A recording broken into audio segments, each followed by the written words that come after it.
Hi all, welcome back. അപ്പോൾ നല്ല taste ആയിട്ടുള്ള ഒരു എല്ലും കപ്പൻ്റെ റെസിപ്പിയാണ് ഈ വീഡിയോയിൽ ഞാൻ കാണിക്കുന്നത്. ഇതിന് ഇത്ര ടേസ്റ്റ് ഉണ്ടാവാൻ ഞാൻ എന്താ ചെയ്തതെന്ന് ഞാൻ ഈ വീഡിയോയിൽ കാണിച്ചു തരാം. അപ്പോൾ എല്ലാവരും വീഡിയോ ഫുള്ളായിട്ട് കാണാം. അതുപോലെ തന്നെ വീഡിയോ ഇഷ്ടമായെങ്കിൽ ലൈക്കും ഷെയറും കമൻറ്റും ചെയ്യുക. അപ്പോൾ എല്ലും കപ്പ ഉണ്ടാക്കാനും വേണ്ടിയിട്ട് ഞാൻ എടുത്തത് 1 കിലോ എല്ലോട് കൂടിയുള്ള ബീഫാണ്. ഈ എല്ലോട് കൂടിയുള്ള ബീഫ് വാങ്ങുമ്പോൾ ഞാനിതിന് ടേസ്റ്റ് കൂടാനും വേണ്ടിയിട്ട് ബീഫിൻ്റെ പാർട്സ് വാങ്ങിയിട്ടുണ്ട് കേട്ടോ. നിങ്ങൾ ഈ എല്ലും കപ്പ ഉണ്ടാക്കാൻ ആഗ്രഹിക്കുന്ന സമയത്ത് ബീഫ് വാങ്ങുന്ന സമയത്ത് ആ ബീഫ് കടയിൽ പറഞ്ഞാൽ അതിൻ്റെ പാർട്സ് കിട്ടും. അപ്പോൾ അതും ഇതിൽ ചേർത്ത് കൊടുക്കുക കേട്ടോ. അങ്ങനെ നമുക്കിതൊന്ന് വേവിച്ചെടുക്കണം. വേവിക്കാൻ വേണ്ടിയിട്ട് ഞാൻ ഒരു ചെറിയ കഷ്ണം ഇഞ്ചിയും അതുപോലെ തന്നെ കുറച്ച് വെളുത്തുള്ളിയും, അളവൊന്നുമില്ല കേട്ടോ, നിങ്ങൾക്ക് ആവശ്യത്തിനനുസരിച്ചെടുക്കാം. അതുപോലെ തന്നെ കുറച്ച് ചെറിയ ഉള്ളിയും, അതുപോലെ 1 ടേബിൾ സ്പൂൺ കുരുമുളകും ഒന്ന് ചതച്ചിട്ട് ആ ബീഫിലേക്ക് ഇട്ടുകൊടുക്കുക. പിന്നെ അതിൻ്റെ കൂടെ 1.5 ടേബിൾ സ്പൂൺ ഗരം മസാലയും 1/4 ടീസ്പൂൺ മഞ്ഞൾപ്പൊടി, ആവശ്യത്തിന് ഉപ്പും വെള്ളം ഒഴിച്ചിട്ട് ഒരു 6 വിസിൽ വരുന്നത് വരെ ബീഫ് ഒന്ന് വേവിച്ചെടുക്കുക. ഒരു വിസിലടിച്ച് കഴിഞ്ഞാൽ സ്റ്റവ് ഒന്ന് മീഡിയം ഫ്ലെയിമിൽ ഇട്ട് കൊടുക്കുക. എന്നിട്ട് 6 വിസിലടുപ്പിച്ചിട്ട് അതൊന്ന് വേവിച്ചെടുക്കുക.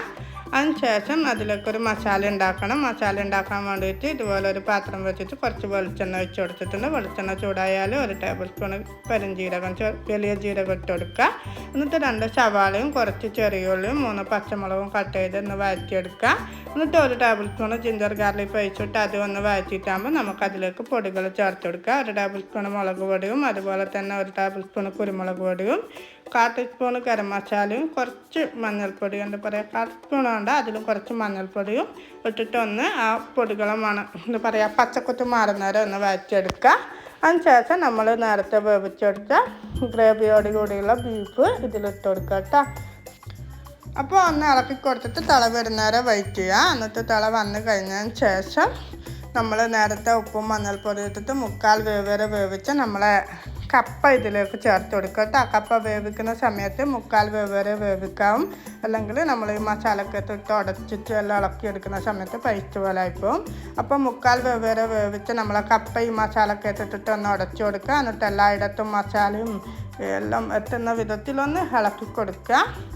എന്നിട്ട് അതിന് ശേഷം ഫ്ലെയിം ഓഫ് ചെയ്തിട്ട് നമ്മൾ ഒരു സവാള കട്ട് ചെയ്തിട്ട് ഇതുപോലെ ഇട്ട് കൊടുക്കുക. എന്നിട്ട് ജസ്റ്റ് ഒന്ന് ഇളക്കി കൊടുക്കുക. നല്ല ടേസ്റ്റി ആയിട്ടുള്ള ഒരു എല്ലും കപ്പ റെഡി ആയി കേട്ടോ. ഇതേ മെത്തേഡിൽ ഇതുവരെ എല്ലും കപ്പ ഉണ്ടാക്കാത്തവരാണെങ്കിൽ എന്തായാലും ഒന്ന് ട്രൈ ചെയ്ത് നോക്ക്. ഇനി നിങ്ങൾ എല്ലും കപ്പ ഉണ്ടാക്കാൻ ആഗ്രഹിക്കുന്ന സമയത്ത് ബീഫ് വാങ്ങുമ്പോൾ എല്ലോട് കൂടിയുള്ള ബീഫ് വാങ്ങുക. അതിൻ്റെ കൂടെ മസ്റ്റായിട്ട് ബീഫിൻ്റെ പാർട്സ് വാങ്ങുക കേട്ടോ. ബീഫിൻ്റെ പാർട്സ് ഇട്ടിട്ട് ഈ എല്ലും കപ്പയൊന്ന് ട്രൈ ചെയ്ത് നോക്ക്. എന്നിട്ട് നിങ്ങളുടെ അഭിപ്രായങ്ങൾ കമൻറ്റിലൂടെ അറിയിക്കുക കേട്ടോ. അപ്പോൾ പുതിയൊരു വീഡിയോ ആയിട്ട് വീണ്ടും കാണാം. Take care, bye bye.